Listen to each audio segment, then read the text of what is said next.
My name is Amy Utsman, and I'm a professional medium and psychic, and I've been fortunate enough to be able to conduct readings for people worldwide. So I'm very honored to be able to do so.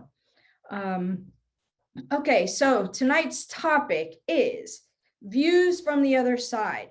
Why do we call it that? That we call it this because this is stories from those that have accumulated over the years and what they have to say. And so what we want to talk about tonight is, why are they sending you signs? Why are they sending you signs? And it is so important to understand the various methods in how they send signs and why it's important to them, and how you can further understand how to bridge that gap and take a little bit of doubt out of it. That's at least what I would like to touch on, and hopefully it will help all of you a little bit. All right. So how do they communicate with us? Right. So when we transition to the other side, obviously we don't have a physical body anymore. And so that in itself can be a little bit confusing, because it's our soul that transitions to the other side with part of the auric field. And why some people get a little bit confused is, of course, we know the body remains behind, but in a reading, they may present themselves in a physical type form to help describe themselves, but it's really just a presentation. It's just an image of what they look like here in this lifetime. Now, when we transition to the other side, you'll be amazed at how much power we actually have. We're not just floating along somewhere. We're not just grouped up together like a bunch of grapes, just part of this family and part of that family. We are with friends. People learn and they take classes on the other side. It's very busy on the other side, like it is here. We're with our pets and such. So, but even though people transition to the other side, they still want to be a part of us. They still want to help us. They still want to communicate with us. And why is that? Well, don't you love and miss them? Well, they love you back. Do they miss us? Sure, but in a different way.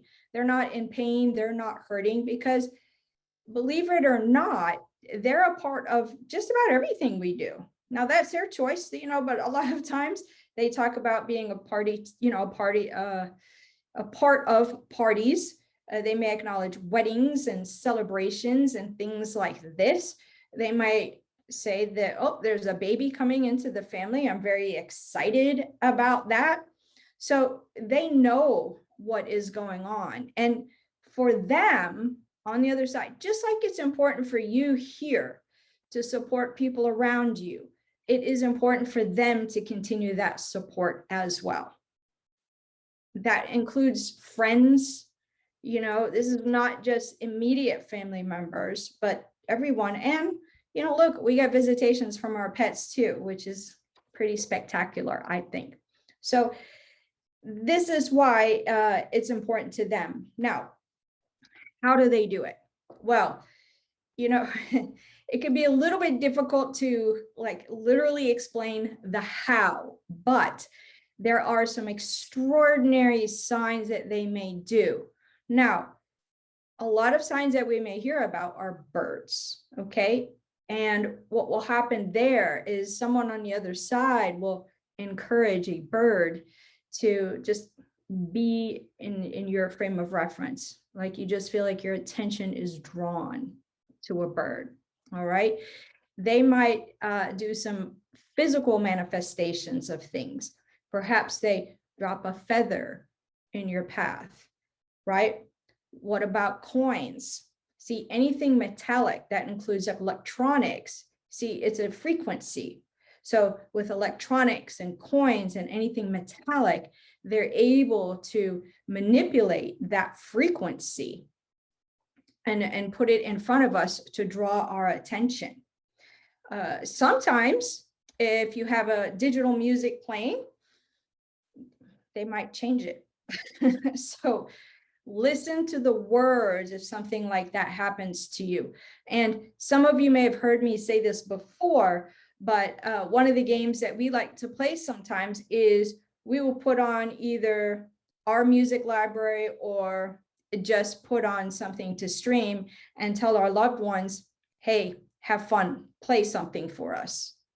And you will find, I promise you, you will find that sometimes it just shifts and you're like, what song is that? So pay attention to the words that come in. Usually it'll be the main part of the lyric or the name of the song. Sometimes it's just the artist to say, this is me. I liked Elvis. I know you're not a fan of Elvis, but this is me letting you know I'm with you. So they will communicate from their point of view in their way. So try to think of some other examples. Sometimes calling on the phone, you'll get just a certain set of digits and you think, what was that? Sometimes it happens on somebody's birthday or anniversary and the phone rings and no one is there. So they may do that with telephones. Bumper stickers. You'll see a message on a bumper sticker on a car in front of you. Now you think, well, that's just a coincidence because I'm just thinking about them, right? However, wouldn't you think it's a little bit unusual to have something meaningful? Like let's just say, I know somebody whose signs from their husband is dimes, right? So many times when she's driving, whether it to be another state or just even an errand, a car comes in front of her with a license plate that says dimes. Now it's always spelled a little bit differently, of course, but that's pretty extraordinary. You know, let's not limit their abilities. Let's keep the imagination open, right? I'm sure some of you have heard of the lights flashing or dimming, right? I was doing I think it was a reading or a group reading here. I have 4 lights above me. And at one point they started flashing at different times. Okay. Can't say they're not doing that now and they haven't done it since. So lights can be a thing, you know, where they do that. Sometimes seeing their name all of a sudden out of nowhere or their photograph just pop up on your computer or on an email that you're typing. So you might think, well, I walked away from the computer.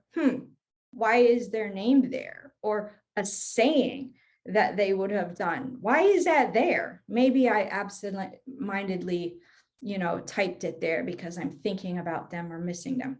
We do that a lot. You know, we dismiss it a lot. But let's try not to do that. And here's why. Your loved ones so badly want to communicate with you. They want you to know that they are okay. They are there for you. You can still call on them. You know, they'll share with you some of their power and such to give you a lift, right? They love to be spoken to. Just have a conversation in your mind. You know, I really miss you today. Is there a sign that you can give me so I know that you're around? Let it be a sign that I understand that it comes from you. And through repetitiveness, you'll start to understand who is sending you what signs. So build that bridge.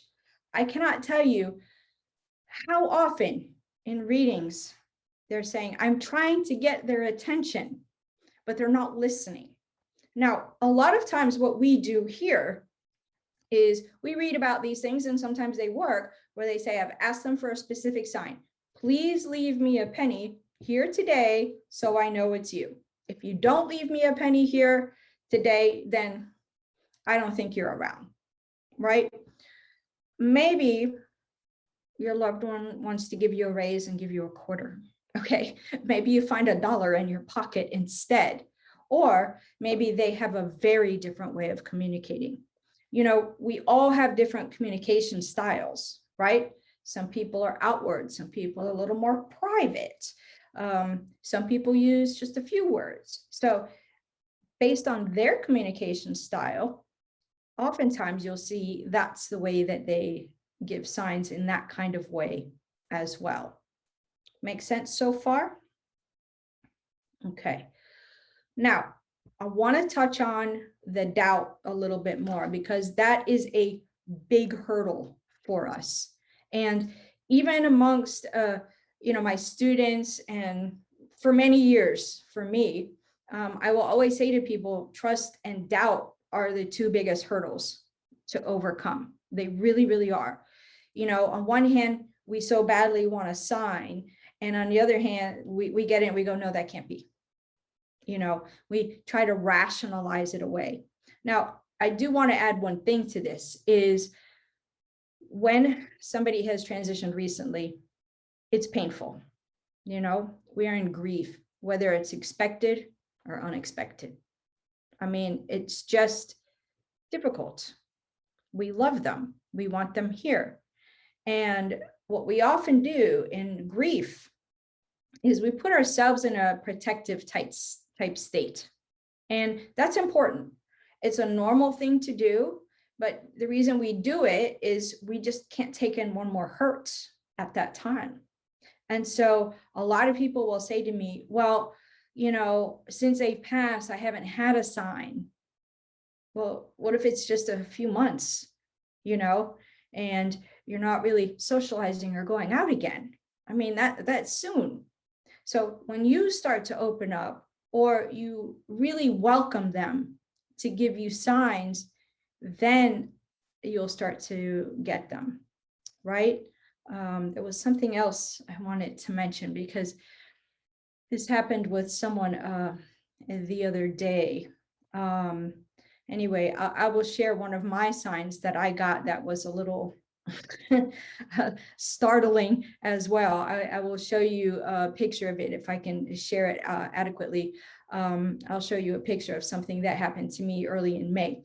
So let's not limit their style of communication. Okay, they may want to visit you in a dream as well. I did do another webinar on that, on visit dreams, which is on YouTube. And if you'd like later, I can put that in the chat box. All right. So please feel free to start putting your questions in the Q&A box, because my way is I really love to answer as many questions as possible. Okay. As you do that, I do want to show a sign that I got during travel, and I knew exactly who it was from. So here it is. Okay, so we were traveling to California in May and missed our flight, connecting flight,